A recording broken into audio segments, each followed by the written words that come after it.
Hey yo guys, what's up and welcome back to Toe Tags Metal Reviews, and today we're celebrating 20 years of Alien by Strapping Young Lad.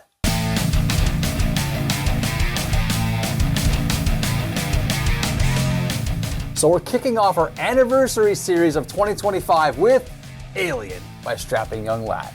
Now, if you guys know, from 2024 we started our new anniversary series where we took albums that were celebrating milestone anniversaries, 20 years, 25 years, 30 years, 40 years.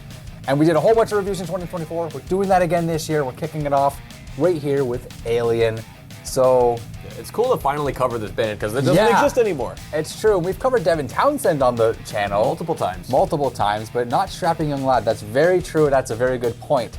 And what better album to do it with than Alien? One of the classics. One of the classics. It's their second last record, but I'd say the main two that are known, this band is known for, are this one and City.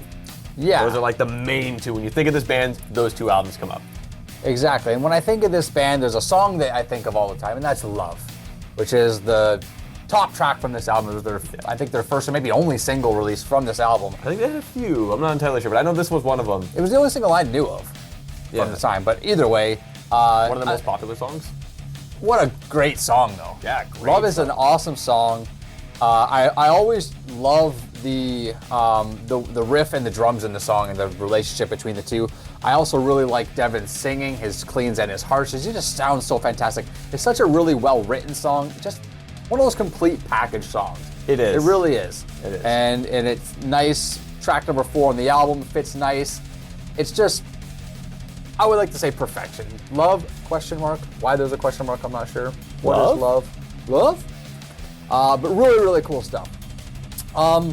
So yeah, obviously this album's been out for a while, and I've heard it many times before. There's a few songs on here that I've always liked. I've always liked We Ride. I've always liked Possessions. I've always liked Zen, and I've always liked Love, obviously.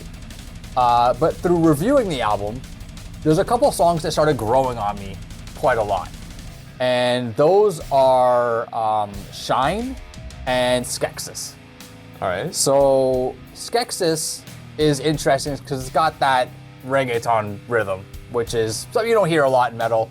And I just thought that was awesome. It's constantly drawing me towards it, constantly making me think this song's got its unique personality, and it's just such a vibe.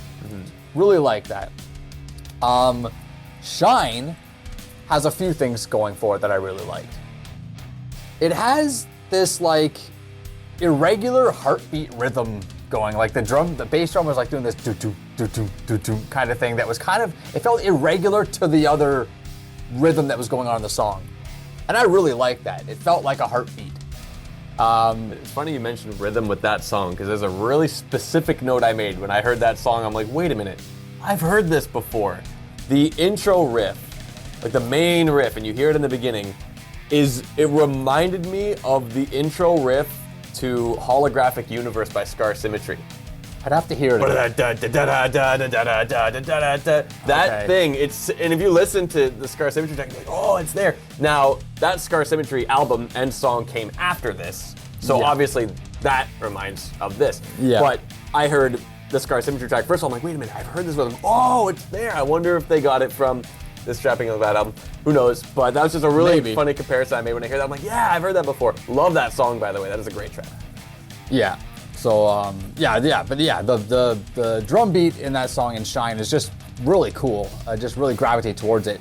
But another thing I really like about that song is Devin singing. He sings so high on this track. He's hitting such high notes, and it's almost operatic in style, which is something that's not completely unique to his style. He does do that, but this in particular I felt like was just a notch or two above what he normally, his normal height range in his voice. Yeah, and that was standing out to me. And that vocal melody just kind of just resolves to the tonic, and I like that. It sounds really cool, and it is up there, and it's one of the many examples as to how wide Devin's vocal range is.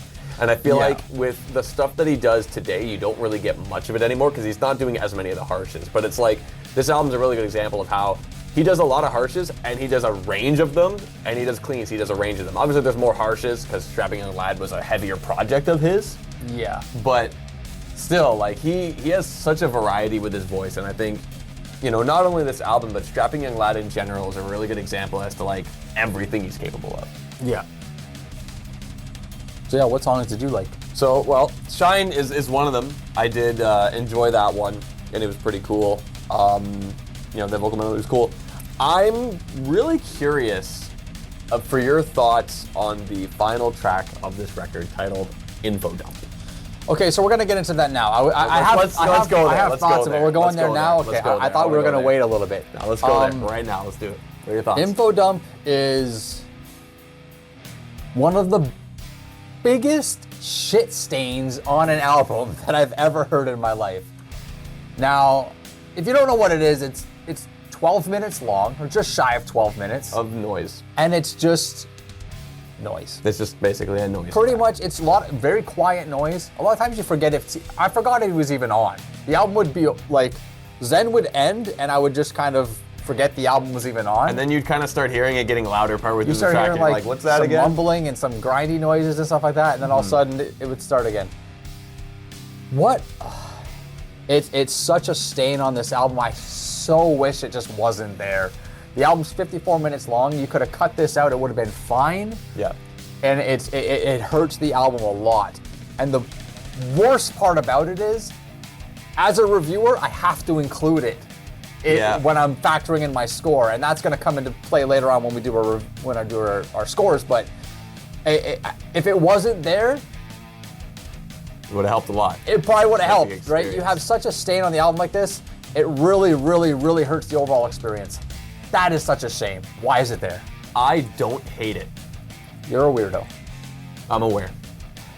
Okay, so you don't hate it, but why? So why don't I hate Info Dump? I did a bit of reading about it, and I did reading about it too. I know what it's all about, and I know the whole thing. It's based on basically Devin's experience with basically missing his bipolar meds. Yeah. And the whole experience of that. I think that's a pretty cool thing.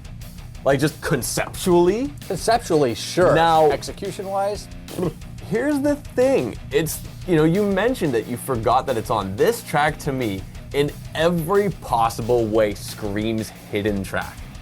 It's what a hidden tracks of like early, mid-2000s are like that. You forget, you put the CD in, the album, wow, cool album, it ends, and you think it's over, you're going by your day, and then you still hear it playing, you're like, what the heck is going on? There's more? This is literally a hidden track to a T, but it's not a hidden track, and that's, in a sense, the problem. Yeah. I think Info Dump is like textbook. This is what a hidden track does. That's kind of the hidden track experience, but it's like you look like, and I was looking a lot. I'm like, is this officially mentioned on the album, or is this actually a hidden track? And I found basically an image of the back cover of the album, and it does say Info Dump at the end. So I'm like, okay, this isn't hidden. It's not hidden, and that's kind of the problem. I would prefer Info Dump to be a hidden track, because I think it would be, because it wouldn't really be recognized as an official song. It would just be basically a bonus track. Essentially, yes. And in that case, it would get a pass. It would be so smart that way. But even then, every time I listened to the album and Info Dump happened, it didn't really bother me, because mentally I was just treating it as a hidden track. And I would forget that it's on and be like, oh yeah, this thing. So mentally it didn't bother me either, because I just skipped it. Well, pretty much every time. I wasn't skipping it though. I was just skipping it.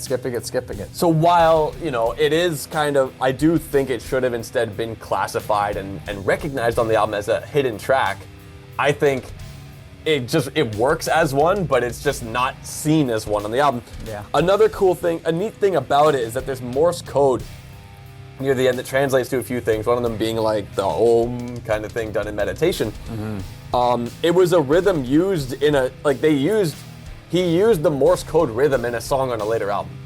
Mm-hmm. A song called Color Your World from Ziltoid the Omniscient. Oh my God. So he used that on Ziltoid. That was kind of cool. Cool kind of little teaser, maybe like, hey, I'll use this again. Yeah. But that's the kind of, the issue with it is that it's not recognized as a hidden track, even though it feels in every way like a hidden track. Yeah, it could feel and be whatever it wants to be. The bottom line is nobody's going to want to put it on. That's the problem. Listen to it. You don't put the record on and be like, I need to put on Info Dump, unless you want to listen to noise music. You know what I mean? Yeah. It's a very specific want to jump into this album for. And if this was a noise album, that would make perfect sense. You put on the album for that, right? But this is not a noise album. This is a strapping young lad album with a noise track at the end. Yeah. So most people listening to this album are not going to put the album on for that track. They're going to put on for basically anything else. Right. But as an album experience, I think it's great as a hidden track, but it's just not hidden. That's true. So that's the thing on that. That's the thing. Yeah. That is the info dump on info dump. Anyway, Love. I mean, you already spoke so many great things about the song. I could really just regurgitate everything about that. I think it's a fantastic song. It was a song that you showed me like basically around the time we started the channel, and I thought it was awesome. Like, yeah, it's a great track. So it's cool that we finally get to cover the album on the channel. And one small thing, I guess if I'm going to mention a detail about it, where it gets crazier and Gene Hoglan starts playing the 30-second notes on the kick. Yeah. Those blasts are always cool, and it's cool that they kind of end the end the song with that too. I think it's a really cool touch. We Ride, great track. I think honestly, as weird as this sounds, it's a better Shitstorm than Shitstorm, if that makes sense. Yeah. Like, I feel like it does what Shitstorm does, but just better. It's crazy. It's got that manic energy. It's like everything on that. It's everything that this album puts on the table put together in We Ride. It's got the craziness, some shreddy guitar solos as well. The weird kind of talky, screaming conversation that he's doing is in that track as well. So that was a highlight one for me as well. What are your thoughts on 2 Weeks, which I guess it's an interlude, but it's a long interlude. Like longer than most interludes would be. This is like a bunch of like 3-ish minutes. I don't know why you'd call it an interlude. It's just a song to me. I mean, to me, it feels like an interlude, but I don't know. It felt like just like a slow song, like a ballady type of song, but honestly, really, really liked it. I like it too. I thought it was fantastic. I like that it's a nice mellow break track. Yep. I like how the guitars and vocals are both nice and calm, but there's still this weird, somewhat distressing noise constantly going on in the background throughout the song. It more near the end when the guitar riff starts changing a bit. Yeah, it's almost like there's it's like a representation of like maybe bipolar disorder or some type of mental health issue where you kind of want to be calm, or maybe you took your meds and you're good, but there's always something in the back that's kind of just eating away or creeping up on you. Even when there's moments like, with that kind of thing, like there's moments where things are fine. Yeah. And then maybe there's like an underlying uneasiness, but you're still kind of fighting against it. Maybe you will be fine. Exactly. It took me a little bit throughout, the week of listening to really hear it, but Thalamus is a pretty cool track as well. I like that it's a slow burner. It's got a cool melody to it, and I like that it's a mix-up from the like crazy manic stuff of the other tracks. So my thoughts on Thalamus are a little bit opposite to that. I think the fact that it comes right after 2 weeks and it's also a slow, like a soft song, I feel like it just really lacks purpose on the album. I feel like having both those songs back to back was a mistake. I guess that's just an organizational thing. But even listening to Thalamus on its own, I've really had trouble finding anything about that track that sounded good at all. It really just feels like it lacks purpose. It really feels like it was kind of shoehorned in there for some reason. It's almost like Info Dump, not nearly as bad, but it feels like it's a stain on the album. Like it just doesn't need to be there. It serves no real purpose, and there's really no highlights there for me at all. So Thalamus, I was pretty disappointed in that as well. Now, some more overarching notes I guess I had on this album is that I think it has really good transitions, but not in a conventional way. It's not like the songs like perfectly flow and blend into each other. It's just like one will end and the next one just kind of starts and it feels right.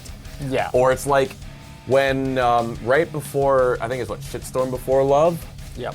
You got that, you hear the voice say love, and then like Devin just says like fuck it or something, and does that kind of in the rhythm of what Love does. Yeah. So it kind of it perfectly leads into that track, and I think this album is full of that, and I love that. It's so well crafted that way. Yeah. I think it's almost like one song calls to the next. Basically, yeah. And it's not like it has to bleed into it, but it's just like it just worked. It works. Yeah. It just works. I mentioned already that Devin's vocal range is fantastic, and it's on just full display with this record. I think, we kind of just touched on it a little bit. This whole album kind of just really plays into like the chaos of mental disorder. Where it's like, oh my God, it's ridiculous, and it's like I feel fine, no I don't. Maybe there are moments where it is fine, underlying stuff, so it's kind of like a lot of that internal struggle on it. And obviously he was struggling with that a lot with bipolar disorder, so you can really feel that in the music, and that he put that in the music, and that he, it's kind of internal that way. Yeah. You know what I mean? It's like he really was able to draw all of that out of himself and put it into the art, and I think that's great, and this is a great record for that kind of thing. It's true. All right, so let's rate Alien by Strapping Young Lad. I guess I'll go first. So I talked about the songs I liked. I talked about some of the songs I didn't like. I'm just gonna talk about one thing that it was one of the major draws and one of the major pleasures of listening to this album and that is the atomic clock himself, Gene Hoglan. The drumming on this album is so good. Everybody knows Gene Hoglan is iconic, legendary drummer. Yeah. He sounds like such a machine, but with so much personality. There's so much... An organic machine. An like organic machine. Yeah, it's so pleasant listening to this guy play. And the variety and the different types of beats he's doing and coming up with and stuff like that. Such a joy. One of the highlights for sure, aside from Devin's vocals, which is also great. With those things said, like I said, about half this album is absolutely fantastic. There's a couple songs that are like fine, but then there's those two songs, Info Dump and Thalamus, that really just, I wish were not there because they anchored my score down to an unfortunate 7. Oh. Well, I kind of feel a little bit similar to yourself. I think obviously Gene Hoglan, fantastic player, killed it on this record. Devin himself, I've said like twice or thrice already, he sounds fantastic. A chunk of this album is wonderful. Like really, really great, amazing stuff. I didn't feel as strongly towards kind of my more negatively received tracks as you did, but I do think there are some songs that kind of just come and go for me. Like the first kind of little chunk of songs is like, yeah, this is good, but it's not really too standout or memorable. But there's like from like Love closer to the end-ish chunk of songs that is like really, really strong stuff. And then the ending is like, okay, like fine, whatever. You know what I mean? Like Zen is like, okay, an Info Dump, a bit of a misstep there. So strong record with some highlights, but unfortunately, I'll have to match that score at a 7. It is unfortunate. It would have been nice to put Strapping Young Lad on the 2 toe tags list, but it's not going to happen, at least not with this album. It's getting a double 7. Still a strong score, though. Strong scores from both of us, and very you know what? close to toe tags. It's been 20 years. We're sure you guys have heard this album many times as well. If you haven't, you should definitely check it out. But let us know what you would rate it down below. Tell us your scores. Tell us if you agree or disagree with everything we said. Comment down below. Subscribe if you guys are new to the channel. I'm Vile Self. I'm TV Fit. I'll see you guys on the next one. Keep those heads banging.